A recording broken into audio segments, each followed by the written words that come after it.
Dictation 120 शब्द प्रति minute start होगा 5 सेकंड बाद। स्टार्ट।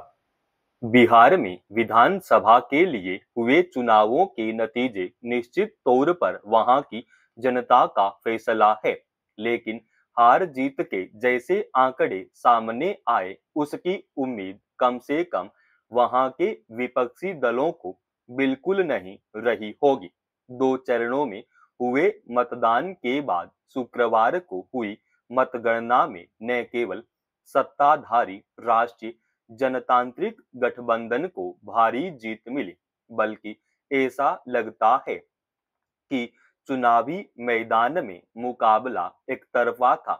हालांकि प्रचार के दौरान विपक्षी महागठबंधन को जैसा समर्थन मिलता दिखा था, उससे यही लगा कि चुनावी मुकाबला एकतरफा साबित नहीं होने वाला है और राजद, कांग्रेस तथा अन्य सहयोगी दलों का महागठबंधन चुनाव में राजग को एक मजबूत चुनौती देने वाला है।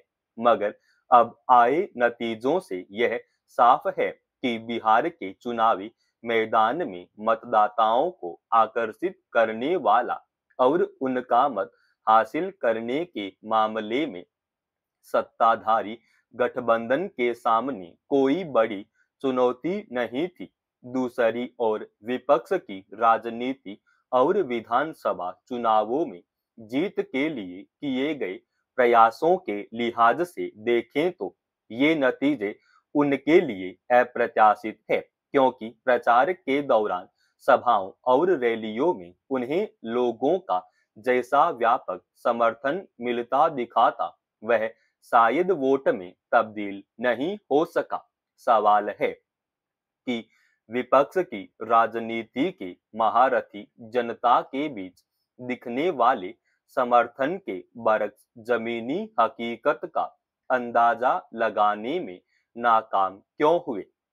माना जा रहा है कि राज्य के मतदाताओं के सामने अलग अलग राजनीतिक दलों की ओर से जो कुछ तात्कालिक लाभ के मुद्दे सामने रखे गए, लोगों ने उसी में से चुनाव के लिए अपनी प्राथमिकता तय की।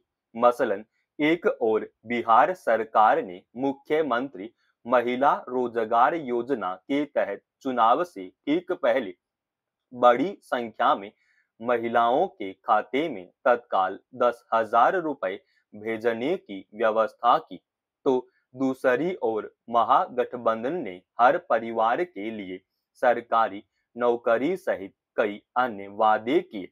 ऐसा लगता है कि राज्य के लोगों की राय पर भविष्य के लिए किए गए वादों के बजाय महिलाओं को तुरंत मिली आर्थिक राहत का मुद्दा ज्यादा भारी पड़ा और उसने चुनाव में मतदान के रूप को तय करने में एक प्रमुख कारक के रूप में काम किया। राजद और उसके सहयोगी दल शायद जनता को यह भरोसा दिला पाने में कामयाब नहीं हो सके कि बिहार सरकार बनने पर उसके वादे वास्तव में जमीन पर उतर सकेंगे।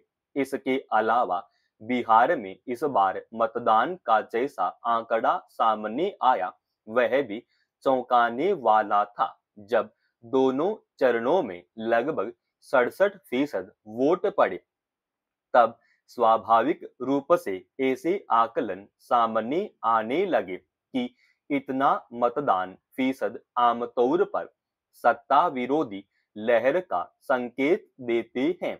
मगर अब जैसे नतीजे सामने आए हैं, उसमें ज्यादा मत पड़ने के साथ जुड़ी सत्ता विरोधी लहर की धारणा एक तरह से खारिज होती दिखी।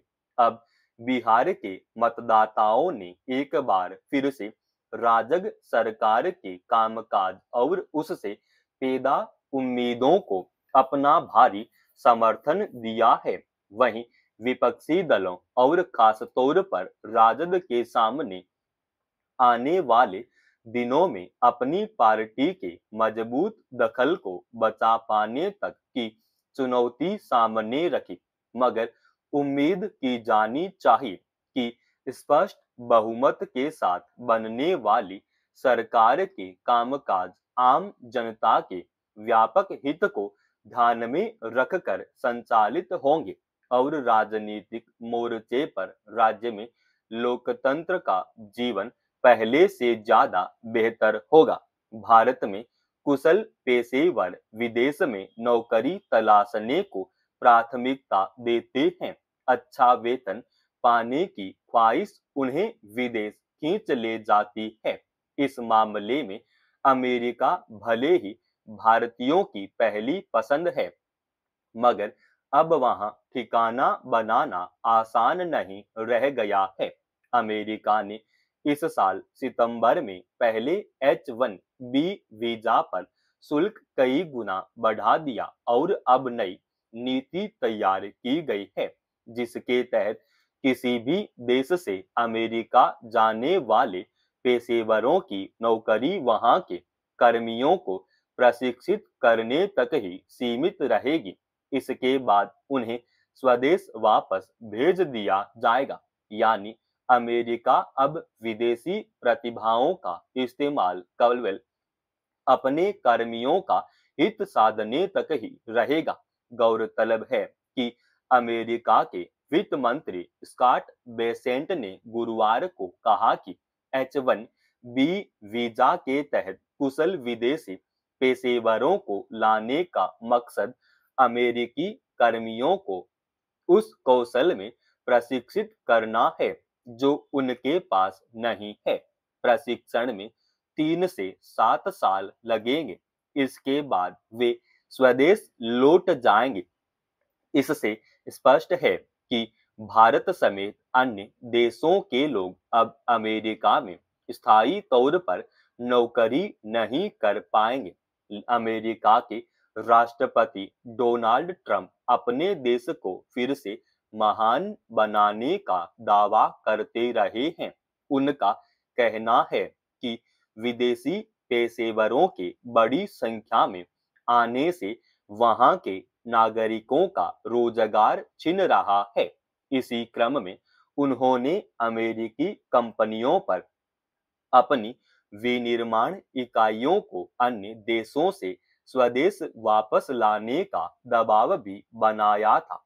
अमेरिका ने H-1B वीजा का शुल्क भी इसलिए बढ़ाया है ताकि इसकी पहुंच केवल उच्च कौशल वाले विदेशियों तक ही सीमित रहे। हालांकि एक रपट के मुताबिक वित्त वर्ष 2023-24 में 2 लाख से ज्यादा भारतीयों ने H-1B वीजा हासिल किया था। वर्ष 2020 से 2023 के बीच कुल स्वीकृत वीजा में 73.7% भारतीयों को मिले थे। खासकर भारतीय आईटी कंपनियां अमेरिकी बाजार पर सबसे ज्यादा निर्भर हैं।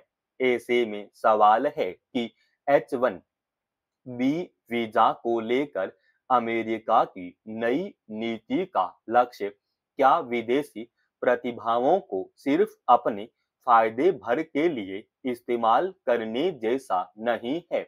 इसे विदेशी पेशेवरों के भविष्य के साथ खिलवाड़ नहीं तो और क्या कहा जाएगा। समाप्त। दोस्तों, रोजाना ऐसे एडवांस डिक्टेशन के लिए चैनल को आप अभी सब्सक्राइब कीजिएगा और आज के इस डिक्टेशन का पीडीएफ फाइल हमने हमारे Telegram channel study with H Swami पे डाल दी है, जिसका लिंक इसी वीडियो के डिस्क्रिप्शन में डाल रखा है।